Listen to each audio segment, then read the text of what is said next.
اور میں تمہارا ہادی ہوں. انہوں نے کبھی نہیں کہا کہ میں تمہارا خدا ہوں، میری پرستش کرو، میری عبادت کرو.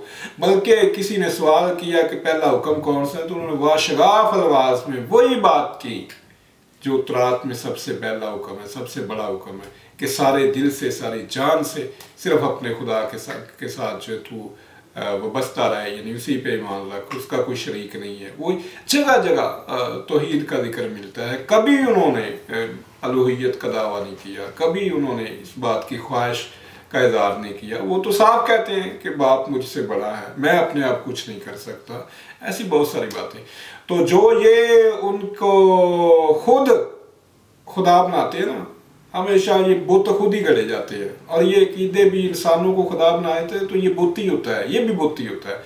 تو جو یہ ان کی دلیلیں دیتے ہیں، وہ ان کے جو 20 دعوے ہیں ان کا ہم پہلے پوسٹ مارٹم کر چکے ہیں. وہ آپ دیکھ سکتے ہیں کہ میں ہوں، تو میں دنیا کا نور ہوں، میں اول آخر ہوں، میں یہ ساری باتوں کا ہم پہلے پوسٹ مارٹم کر چکے ہیں اللہ کے فضل و کرم سے. حضرت مسیح ایک نبی تھے، اور صرف نبی تھے. اور ایک حوالہ لوکا 24:19 لوکا 24:19 یہ آپ پڑھیے. اس نے ان سے کہا کیا ہوا؟ انہوں نے اس سے کہا یسوع ناصری کا ماجرا جو خدا اور ساری امت کے نزدیک کام اور کلام میں قدرت والا نبی تھا. غور کیجیے، خدا کے نزدیک کیا ہے؟ نبی ہے.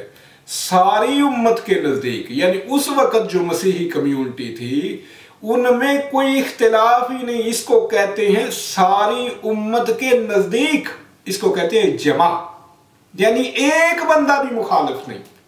مسیحیت کا کوئی ایک عقیدہ ایسا نہیں جس پہ یہ متفق ہو. ان کی تو بائبل پہ ان کا اتفاق نہیں ہے. کیتھولک کی الگ، پروٹیسٹنٹ کی الگ، آرتھوڈاکس کی الگ، اور ایتھوپین جو آرتھوڈاکس ان کی بائبل الگ. تو ان کے کسی عقیدے پر اتفاق نہیں، کسی بائبل پر اتفاق نہیں، کینن پر. مگر یہاں دیکھیں کتنے وثوق سے یہ دعویٰ کیا جا رہا ہے کہ ساری امت کے نزدیک، یعنی اس وقت کی جو مسیحی کمیونٹی تھی، جو اہل حق تھے، ان کے نزدیک وہ کام میں اور کلام میں قدرت والا نبی تھا. صرف یہ نہیں کہ ان کے نزدیک، بلکہ جو خدا اور ساری امت کے نزدیک، یعنی خدا کے نزدیک بھی نبی ہے، ساری امت کے نزدیک جو اہل حق تھے، جو راست باز تھے، ان کے نزدیک وہ قدرت میں کلام والا نبی تھا.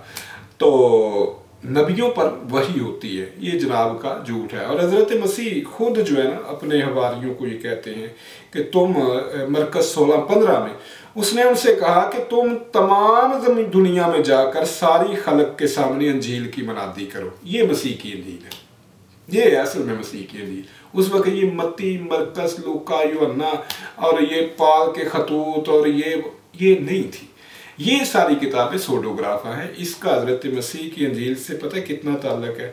وہ اتنا تعلق ہے کہ مسیح کی کچھ تعلیمات جو تھی زبانی کلامی ان تک پہنچی تھی، یہ ان کی سیرت کے رسالے ہیں جن کو مسیح کی انجیل ناپید ہونے کے سبب سے اسے انجیل کا نام دے دیا گیا. یوحنا 14:10 میں حضرت مسیح فرماتے ہیں کیا تو یقین نہیں کرتا کہ میں باپ میں ہوں اور باپ مجھ میں ہے؟ یہ باتیں جو میں تم سے کہتا ہوں اپنی طرف سے نہیں کہتا، لیکن باپ مجھ میں رہ کر اپنا کام کرتا ہے. یہ دیکھیں، یہ نبوت کا بھی دعویٰ ہے، الہام کا بھی دعویٰ ہے. یہ مجھ میں رہ کے یہ خدائی کو بنا لیتے ہیں خواہ بخواہ. اب دیکھیں آپ کو انجیل میں ایک واقعہ ملے گا کہ یہودی جو تھے وہ حضرت مسیح کو جو نا وہ سنسار کرنا چاہتے تھے. کیوں سنسار کرنا چاہتے تھے؟ اصل بات یہ تھی کہ مسیح نبوت کا دعویٰ کرتے تھے ان کے سامنے، اور وہ اس کو کہتے تھے کہ یہ کفر بکتا ہے. کیوں کہتے تھے؟ کیونکہ جب ہم تالمود پڑھتے ہیں تو تالمود سے پتہ چلتا ہے کہ یہودی جو تھے وہ حضرت مسیح کو حلال زادہ نہیں مانتے تھے، اور وہ نہیں مانتے تھے کہ یہ بغیر باپ کے پیدا ہوا ہے، بلکہ تالمود میں جو کچھ لکھا ہوا ہے وہ حضرت مریم صدیقہ پر بہتان لگاتے ہوئے کہتے ہیں کہ یسوع نعوذ باللہ حرام زادہ ہے. اب ان کی بائبل میں لکھا ہوا ہے کہ 10ویں پشت تک کوئی شخص خدا کی جماعت میں داخل ہونے کا اہل نہیں ہے. تو اس وجہ سے جب حضرت مسیح کہتے تھے نا کہ میں خدا کا بھیجا ہوا ہوں، باپ مجھ میں ہے، خدا مجھ میں ہے، اس کا مطلب یہ تھا کہ میں خود کلام نہیں کر رہا، یہ کلام تو اس کا ہے، اس کی طرف سے ہے، یعنی مجھ پہ وحی ہوا ہے۔ تو وہ کہتے تھے یہ کفر بکتا ہے۔ کیوں کہتے تھے؟ اس لیے کہ ان کے نزدیک وہ 10ویں پشت تک تو خدا کی جماعت میں اس نسل سے شامل ہونے کا کوئی اہل نہیں ہے، تو نبی کیسے ہو سکتا ہے؟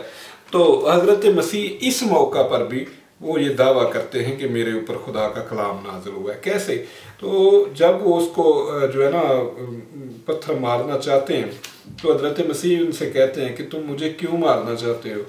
تو تم نے کفر بکا ہے۔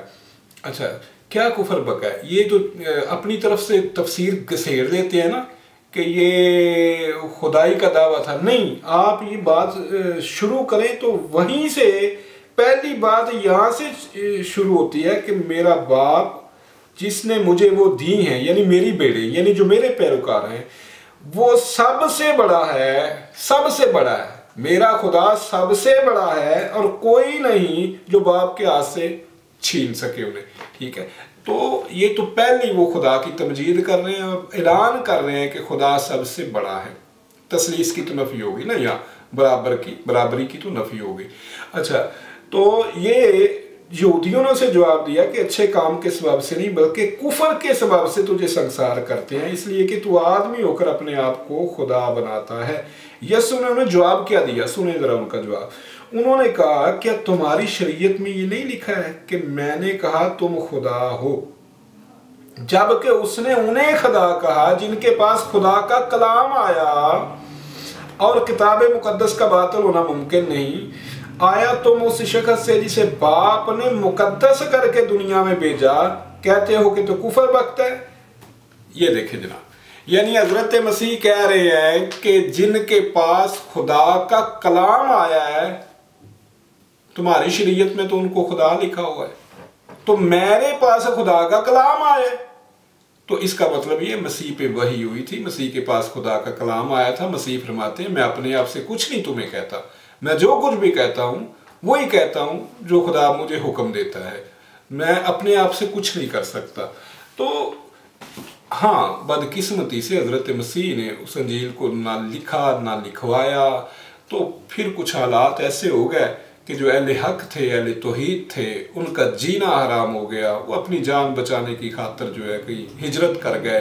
تو یہ جو لوگ تھے، جو مشرک تھے، انہوں نے پیگانزم کو اپنے اندر سمو لیا، اور رومی مذہب جو تھا وہ سارے کا سارا اس کو مسیحیت کا بپتسمہ دے کے تثلیث اور کفارہ اور یہ سارے عقائد یہ پہلے سے پیگانزم میں آپ کو مل جائیں گے۔